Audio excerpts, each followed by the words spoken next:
Perkenalkan, nama saya Silveris Panda, NIM 191041680, kelas A pagi, Prodi Manajemen. Mata kuliah Perilaku Organisasi, dosen Bapak Adi Mursalin, SEMM. Baik, di sini saya akan meringkaskan hasil bacaan saya mengenai mata kuliah Perilaku Organisasi, yaitu bab 3, mengenai keberagaman dalam organisasi. Keberagaman dalam organisasi merupakan suatu hal yang sangat penting saat ini. Dengan keragaman, organisasi dapat memperoleh berbagai pandangan, kemampuan, dan berbagai hal untuk mengatasi permasalahan organisasi atau perusahaan, serta dapat meningkatkan efektivitas perusahaan.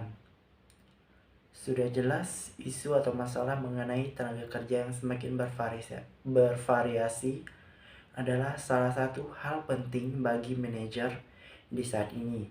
Keragaman dalam organisasi bukanlah sekadar beragam dalam umur, suku, dan kemampuan. Dalam sebuah organisasi atau perusahaan, berkumpulnya orang-orang dengan karakteristik dan latar belakang yang berbeda dapat memberi pengaruh yang positif jika dikelola dengan baik dan dapat menjadi kekuatan sepanjang ada pengelolaan yang menyebabkan organisasi menjadi efektif mencapai tujuannya. Pengertian keragaman dalam organisasi. Keragaman organisasi adalah masalah yang semakin menjadi pokok pembicaraan di banyak bisnis, khususnya di Departemen Sumber Daya Manusia. Meskipun beberapa manajer mungkin merasa diwajibkan untuk menciptakan tenaga kerja yang beragam, yang lain mungkin melihat manfaat strategis dan memiliki berbagai jenis karyawan. Memahami kompleksitas masalah keragaman dapat membantu dalam mengelola tenaga kerja perusahaan. Untuk menjelaskan istilah keragaman, penting untuk dipahami bahwa keragaman secara langsung memengaruhi tempat kerja dan signifikansi yang semakin meningkat. Istilah keragaman mencakup pemahaman dan penerimaan fakta bahwa yang memiliki karakteristik individu yang membuat mereka unik satu sama lain, terutama ketika membandingkan individu dalam suatu kelompok. Ciri-ciri tersebut dapat mencakup ras, etnis, jenis kelamin, agama, ideologi politik, orientasi seksual, usia, kemampuan fisik, atau status sosial ekonomi. Karakteristik ini juga dapat mencakup pengalaman hidup dan pendekatan kognitif terhadap pemecahan masalah. Selanjutnya, jenis-jenis keragaman dalam organisasi. Menurut Reiners tahun 2020, sejumlah faktor yang menentukan keanekaragaman yang disebabkan perbedaan individu yang umumnya dipertimbangkan saat membahas keragaman dalam organisasi dengan 34 jenis karakteristik keanekaragaman teratas dari sejumlah karakteristik lainnya. Yang pertama yaitu cacat kognitif. Fungsi yang berbeda dengan mempengaruhi ingatan individu, kemampuan memecahkan masalah, perhatian, komunikasi, linguistik, serta pemahaman verbal, membaca, matematika, dan visual. Namun, memiliki disabilitas intelektual bukan berarti yang tersebut tidak mampu mencapai kesuksesan besar sebagai seorang karyawan.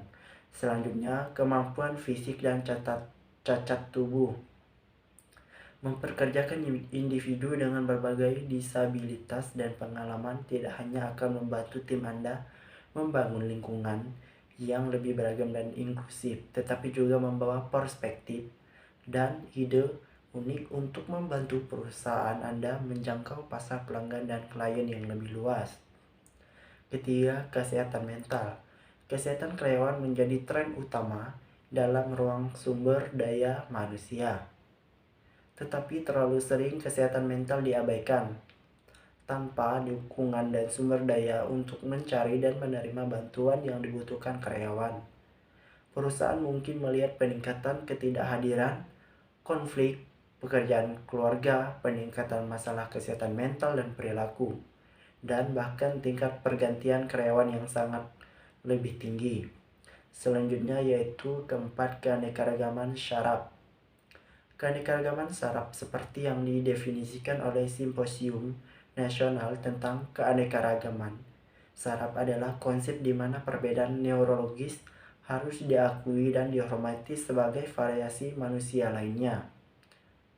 Perbedaan ini dapat mencakup yang berlabel dysprasia, dyslexia, attention deficit, hyperactivity disorder, dyscalculia, autistic spectrum, Tourette syndrome, dan lainnya. Selanjutnya, kelima, perilaku dan keanekaragaman. Setiap orang memiliki tingkah laku dan pola perilaku unik yang mereka kembangkan sepanjang hidup mereka. Perilaku seperti itu adalah hasil dari asuhan individu, keluarga, teman, budaya, dan lain-lain. Ini adalah elemen keberagaman yang penting untuk dikenali. Selanjutnya, keenam, kepribadian dan gaya berpikir. Berbagai kepribadian dan gaya berpikir adalah yang berbeda di tempat kerja dapat membawa situasi stres dan kreativitas yang unggul. Ketujuh, latar belakang budaya adalah sejumlah faktor yang memberikan budaya yang berbeda-beda termasuk makanan, tradisional, bahasa, agama, adat istiadat. Amerika Serikat sendiri memiliki beberapa budaya berbeda di setiap wilayah, negara bagian, dan bahkan kota. Sekian hasil ringkasan saya mengenai mata kuliah perilaku organisasi. Kurang dan lebihnya saya ucapkan terima kasih.